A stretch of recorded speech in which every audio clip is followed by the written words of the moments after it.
أنزل ربي القرآن نورا للناس وتبيانا. Ini ada sedikit pertanyaan dari saya pribadi untuk pengalaman adik-adik juga ya. Karena saya sebagai mahasiswa, jadi gimana ya, saya juga ada pengalaman untuk merantau keluar daerah, sudah pergi ke Jakarta, kuliah di sana, dan juga SMP di Banda Aceh, SMA di Banda Aceh. Jadi saya ingin menanyakan ini, bagaimana cara menemukan prinsip-prinsip dalam kehidupan untuk menguatkan mental di saat kita merantau? Karena adik-adik ini sebentar lagi mereka akan masuk ke tahap yang selanjutnya, yaitu tahap kuliah. Di sini mereka jangan menjadi kampas yang mudah ditiupkan oleh angin, jangan menjadi tembok yang susah untuk dirobohkan. Gitu. Makanya harus ada prinsip dalam kehidupan, prinsip untuk menuju membimbing Islam ke depan yang lebih baik. Mau menanyakan satu, kalau lah anak-anak ini mau merantau, misalnya ke Mesir atau ke luar daripada Aceh, tapi orang tuanya atau ibunya sakit, itu kalau misalnya nggak dikasih izin sama ibunya, bagusnya gimana solusi? Atau juga perempuan mau merantau, tapi kata ibunya udah jangan jauh-jauh, di Aceh aja, solusinya gimana? Bisa nggak? Alhamdulillah, Assalamualaikum, terima kasih. Baik, kita dan sampai kelas 2 SMA dia baru berada di 4 pesantren. Jadi cobanya itu luar biasa, trial and error. Pesantren pertama di Ma'had Tahfiz Al-Ikhlas di Ajus dengan Ustaz Zulfikar. Nggak bertahan lama, hanya 2 bulan setengah dia dah kejak pulang ke rumah. Lalu pindah ke pesantren Politiki 3 tahun. Kemudian pindah ke pesantren Darussalam Labuan Haji di Selatan, belum sampai setahun sekarang sudah pindah ke pesantren sendiri di Kota Madia Cetu. Untuk merantau kita perlu fondasi yang kuat. Apa yang akan kita cari? Sebab arah yang kita cari menentukan arah yang kemana kita akan pergi. Kalau yang akan kita cari adalah ilmu pengetahuan terkait dengan sains dan teknologi, tentu Arab bukan tempat yang tepat. Itu tempatnya ada di Eropa dan ada di Amerika, di Jerman, di Amerika, di Inggris. Tapi kalau yang kita cari adalah ilmu agama, maka sehebat apapun kajian Islam di Eropa, tetap Arab adalah tempatnya. Kenapa? Karena orang Eropa tidak mempelajari Islam untuk dipraktikkan. Mereka orientalis. Mereka mempelajari Islam untuk dicari-cari kelemahannya. Bukan mencari kelemahan, untuk dicari-cari kelemahannya. Tidak ada kelemahan, diada-adakan dan melemahkan fondasi iman kita. Maka pertama, perjelas komitmen. Apa yang akan kita cari? Yang kedua, apa yang dibutuhkan oleh tempat kita akan kembali? Maka hari ini ada orang yang belajar ilmu tidak sesuai dengan kebutuhan daerah. Jadi mohon maaf saja, ada beberapa hal saya perhatikan dari kawan-kawan. Kenapa mereka tidak berkembang saat pulang ke negeri sendiri? Karena mereka tidak tahu berangkat dari masyarakat yang seperti apa, dan ketika pulang itu apa yang akan dibawa. Maka ketika dulu muncul kasus menyemaraknya ajaran sesat di Banda Aceh dan Aceh Besar, tahun 2011 sampai dengan 2015, saya dilibatkan oleh pemerintah dalam KPA-PAI, Komite Penguatan Akidah dan Peningkatan Amalan Islam. Kami sampai pada kesimpulan, kenapa tidak pemerintah Aceh melalui komisi beasiswa ketika akan mengirim mahasiswa ke luar negeri, khususnya yang ke Timur Tengah belajar agama, mereka harus diberikan pembekalan tentang pemahaman tradisi, agar mahasiswa-mahasiswa yang kuliah ke luar negeri saat pulang bisa membantu pemerintah dalam mengajarkan syariat, bukan menjadi beban pemerintah karena harus menyelesaikan konflik dengan masyarakat. Maka hari ini ada persepsi di dalam masyarakat bahwa orang kalau sudah kuliah ke Arab, pulangnya itu jadi Wahabi. Kalau sudah ke Arab, makanya saya pun masuk kategori salah seorang Wahabi tersebut. Tapi walaupun Wahabi pegang sarung agak aswaja sedikit. Maka saya buatlah mazhab baru namanya mazhab aswabi. Setengah aswaja, setengah Wahabi. Ini persepsi. Maka saya sampaikan, kenapa tidak saat akan kuliah ke luar negeri diberikan pembekalan seperti pejabat yang akan dilantik wajib ikut Lemhanas, Lembaga Pertahanan Nasional. Dia paham kenapa di Aceh ada sholat jamaah, ada sholat jenazah begini, kenapa di Aceh ada takziah. Jadi kita mencari keterangan yang sana, bukan datang sana untuk mendapatkan doktrin baru, lalu pulang kemari semuanya dibidah-bidahkan. Makanya terjadi masalah kita di Aceh sekarang. Ada orang yang berangkat kuliah dengan beasiswa dari Aceh, yang dari pajak orang Aceh, merimpai orang Aceh, ketika pulang ke Aceh bukan menyelesaikan masalah, bahkan menjadi bahagian dari masalah itu sendiri. Maka pelajari apa yang diperlukan masyarakat. Yang ketiga, yang paling penting, nyaman nggak kita dengan apa yang akan kita pelajari? Maka ada yang namanya bakat dan minat, al-hiwayah, sesuai dengan bakat dan minat. Bakat dan minat itu perlu untuk diasah. Ini 3 fondasi dasar. Ketika sudah ada 3 fondasi dasar, seharusnya kita sudah sangat kuat. Tetapi tetap saja dalam perjalanan kita akan digoyang, dihantam kanan dan kiri. Maka perlu panduan. Untuk pengalaman pribadi, ketika saya kuliah di Mesir, saya tinggal di pusat kotanya di Kairo, yang Abbasiyah, di Madinatul Muqos Al-Islamiyah. Ada godaan-godaan jalan-jalan dengan kawan-kawan menghabiskan waktu. Bayangkan kita dari Turki tiba-tiba berada di ibu kota negara lain. Tetap mau jalan-jalan ke mall, kemudian di Mesir itu ada sungai ini, di tepi sungai ini itu ada tempat jalan-jalan asik, Kornes namanya. Ketika semangat belajar itu menurun, maka saya kembali mencari perpustakaan, mencari maktabah, toko-toko buku, dan membaca sejarah pergumulan ilmu para ulama. Saya baca tentang bagaimana Imam Syafi'i mengkaji ilmu. Barulah saat itu saya tahu. Selama ini saya tidak pernah tahu di mana Imam Syafi'i dilahirkan. Tapi karena dorongan untuk mengetahui sejarah perjuangan para ulama, baru saya dapat ilmu. Ternyata Imam Syafi'i lahir beliau adalah di Gaza, Palestina. Kemudian berlanjut lagi waktu. Goyang lagi kehidupan, diajak oleh kawan-kawan untuk ke arah dunia, main-main, sibuk datang ke mall untuk hanya ngecek-ngecek barang tapi tidak sampai beli. Apa terjadi? Saya cari lagi sejarah kehidupan ulama-ulama kontemporer, termasuk Syekh Mutawalli Asy-Sya'rawi, bagaimana kehidupan beliau dari seorang anak yang nakal berandalan, ayahnya orang miskin, tinggal di provinsi Bangka. Tamat SD tidak mau lanjutkan sekolah, mau seperti kawan-kawannya bebas memancing, main layang-layang. Apa terjadi? Orang tuanya yang miskin ajak beliau untuk melanjutkan SMP di Al-Azhar. Karena beliau tidak mau masuk SMP, dengan kecerdasannya yang sangat tinggi, beliau berpikir bagaimana agar saat besok didaftarkan ke sekolah, sekolah tidak terima saya. Maka malam harinya sampai di Mesir, di Kairo, beliau cari tomat, digiling, dioleskan di mata. Pagi harinya mata beliau bengkak, kalau saya lihat. Orang tuanya kaget, kok tiba-tiba mata anaknya sudah bengkak. Saya yakin tidak ada di antara anak-anak kami yang ketika datang kemari matanya bengkak. Ini dibengkakkan mata. Sampai di depan loket pendaftaran Al-Azhar, sebelum ayahnya mendaftarkan, Mutawalli Asy-Sya'rawi kecil ini bertanya kepada petugasnya, Pak, di lembaga pendidikan Anda diterima nggak anak-anak muda seperti saya? Beliau tujuannya hanya agar tidak diterima saja. Apa jawaban dari petugas ini? Di tempat kami, jangankan yang pura-pura buta, bahkan yang nggak ada anak mata pun diterima. Menjadi pengorbanan yang sia-sia. Mata bengkak, sekolah tetap jadi. Makanya saya ada kawan satu angkatan mahasiswa, dia itu disabilitas, nggak bisa jalan. Tapi ibunya punya semangat yang luar biasa untuk pendidikan. Diantarkan anaknya dengan kursi roda masuk ke ruang kuliah. Lalu ibu ini duduk di bawah tangga untuk naik lantai kedua. Hanya duduk dengan posisi tetap, begini saja. Sampai anaknya pulang kuliah, dari jam 9 pagi sampai jam 3 sore.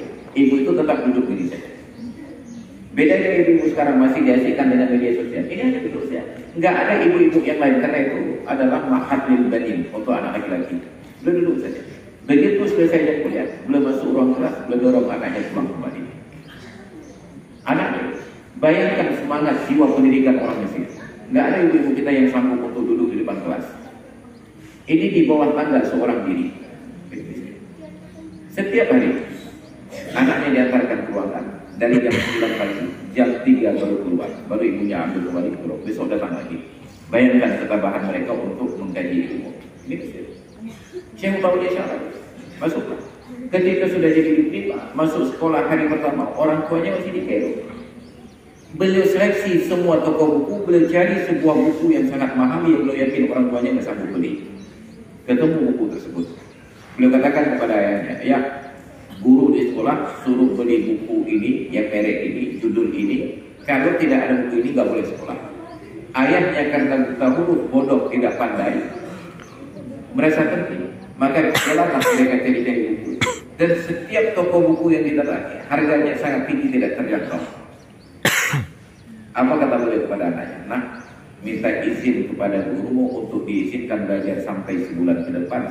Ayah akan pulang ke kampung mencari uang untuk beli buku tersebut. Beliau sudah berpikir bahwa sebulan ke depan akan diajak pulang karena nggak bisa beli buku. Apa terjadi? Ayahnya kurangi jadwal makan. Dari makan 3 kali sehari menjadi 2 kali sehari, diirit-irit biaya untuk beli buku tersebut. Ketika harga buku tersebut terjangkau, beliau naik kereta api dari Tampak sampai ke Kairo. Beliau turun jemput anaknya untuk beli buku, dan beliau lupa bahwa uang untuk beli buku sudah terpotong untuk biaya kereta api. Cari-cari sampai ketemu sebuah perpustakaan tua, Maktabah Al-Halabi di belakang Al-Azhar. Ada sebuah buku tersebut yang sudah tidak tersusun rapi karena sampulnya itu sudah besar. Diberikanlah diskon untuk buku tersebut. Oleh orang tuanya diberikan buku ini, pulang ke rumah ke asrama anaknya. Sepanjang malam sejak selesai sholat isya, ayahnya itu susun buku halaman demi halaman agar tersusun rapi sampai subuh. Mutawalli Asy-Sya'rawi kecil ini hanya pura-pura tidur sambil melihat apa yang dilakukan oleh ayahnya. Timbul penyesalan luar biasa. Saya sudah menzalimi orang tua saya, padahal buku ini tidak diperlukan di sekolah. Beliau cari alasan untuk tidak bisa masuk sekolah.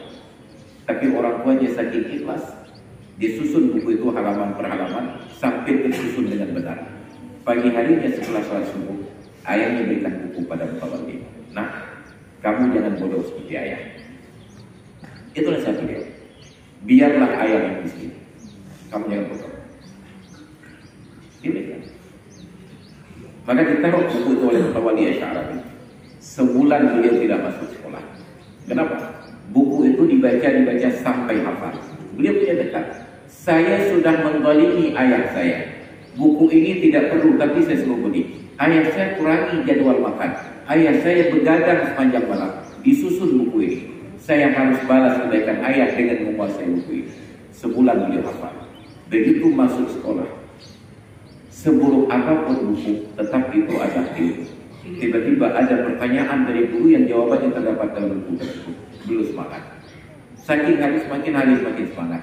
Sampai akhirnya beliau menjadi orang yang paling alim di Mesir di masanya. Tapi beliau tidak ingin kealimannya itu seolah-olah hanya untuk mencari jabatan sebagai Syekhul Azhar. Maka beliau ubah atributnya. Tidak pakai peci Al-Azhar yang seperti dipakai oleh Ustaz tadi, merah di atas dengan kain putih di sekitarnya. Beliau hanya pakai peci putih biasa saja, agar tidak terkesan beliau mencari ilmu itu untuk mencari pangkat. Beliau didapati oleh Presiden Anwar Sadat duduk di lantai ketika beliau duduk di atas kursi, dipegang lututnya oleh Presiden. Presiden minta beliau untuk menjadi Menteri Agama. Ini ilmu. Makanya setelah membaca sejarah beliau, ya Allah, ternyata ulama dahulu tidak terlalu mudah untuk menjadi orang alim. Maka semangat itu tumbuh kembali. Maka biasakan membaca sejarah kehidupan para ulama. Sejarah Imam Syafi'i, Imam Nawawi, Imam Rafi'i, dan imam-imam yang kontemporer. Kita akan termotivasi untuk terus mengkaji ilmu. Itu yang pertama, ada kemungkinan orang tua kita salah persepsi tentang beragama. Saya diundang ceramah oleh guru-guru gugus sekolah SD di Longa, bukan di Longa, di ujung Bajai. Saya ceramah, saya bercerita tentang kuliah di Mesir. Begitu keluar, ada seorang ibu guru yang anaknya sudah lama minta izin kepada ibunya untuk kuliah ke Mesir, tapi tidak pernah diizinkan. Apa yang terjadi? Begitu saya keluar, beliau secara khusus menunggu saya untuk berdiskusi. Ustaz, Saya sangat menyesal. Kenapa? Sudah 2 tahun lebih anak saya menganggur, dia minta izin saya untuk pindah ke Mesir, tapi saya tidak pernah izinkan. Saya tak kenapa? Karena itu anak laki-laki saya satu-satunya Pak Ustaz. Saya berharap dia menjadi tumpangan hidup saya. Tapi setelah mendengar ceramah Pak Ustaz tadi, saya merasa sangat berdosa kepada anak saya karena menghambat akses dia untuk bisa lebih berkembang, dan justru saya menghambat kemampuan tersebut. Maka mungkin pulang dari sini saya akan bertemu dengan anak saya dan saya persilakan dia untuk melanjutkan cita-citanya. Maka ada di antara orang tua kita yang menghambat cita-cita kita, bukan karena mereka tidak ingin kita menjadi orang sukses, tapi karena persepsi mereka keliru tentang sukses. Kalau itu tantangannya, maka ajak orang tua kita untuk bertemu dengan orang-orang yang bisa memberikan pencerahan. Jangan ajak orang tua bilang untuk jenisnya, ajak untuk bersilaturahmi. Mak, ayah, yuk kita silaturahmi ke Ustaz Fulan, ke Abu Fulan, ke Kiai Fulan. Nanti baru di majlis itu beliau dengarkan pencerahan. Oh, ternyata saya selama ini ketika menghambat anak. Atau ada kemungkinan kedua, orang tua tidak izinkan kita untuk berangkat kuliah. Ada pertimbangan yang lain. Orang tua itu punya intuisi yang luar biasa. Maka salah satu yang terjadi sekarang adalah salah seorang mahasiswa Aceh di Mesir itu sedang mengalami sakit kronis. Itu sedang dirawat di rumah sakit, sudah koma sejak beberapa hari, dan orang tuanya dari suku sana tidak sanggup untuk berangkat ke sana. Ada hal-hal yang lain. Maka perhatikan, apakah orang tua kita tidak izinkan kita berangkat karena keterbatasan pemahaman beliau tentang berantau, ataukah orang tua kita paham pentingnya berantau, tetapi beliau mempunyai perasaan yang lain, intuisi yang lain, sehingga beliau menghambat kita, jangan berangkat. Kalau itu yang terjadi, dengarkan orang tua. Kenapa? Karena mereka punya perasaan yang jauh lebih peka daripada perasaan anak.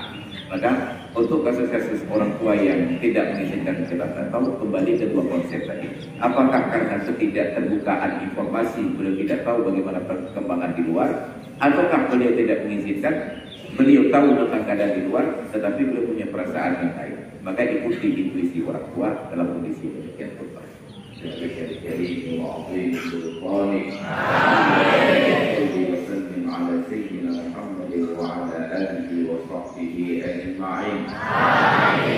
ربنا ظلمنا أنفسنا وإن لم تغفر لنا وترحمنا لنكونن من الخاسرين ربنا لا تؤاخذنا إن نسينا أو أخطأنا ربنا ولا تحمل علينا إصرا كما حملته على الذين من قبلنا ربنا ولا تحملنا ما لا طاقة لنا به واعف عنا واغفر لنا وارحمنا أنت مولانا فانصرنا على القوم الكافرين ربنا محمد صلى الله عليه وسلم صلى الله على سيدنا محمد يا ربي صل عليه وسلم هذا ربكم أجمعين السلام عليكم ورحمة الله وبركاته.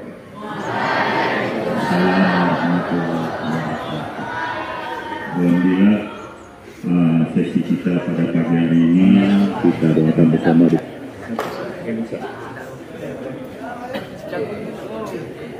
Ya, hati-hati, sarapan jangan lupa, siap ke sekolah.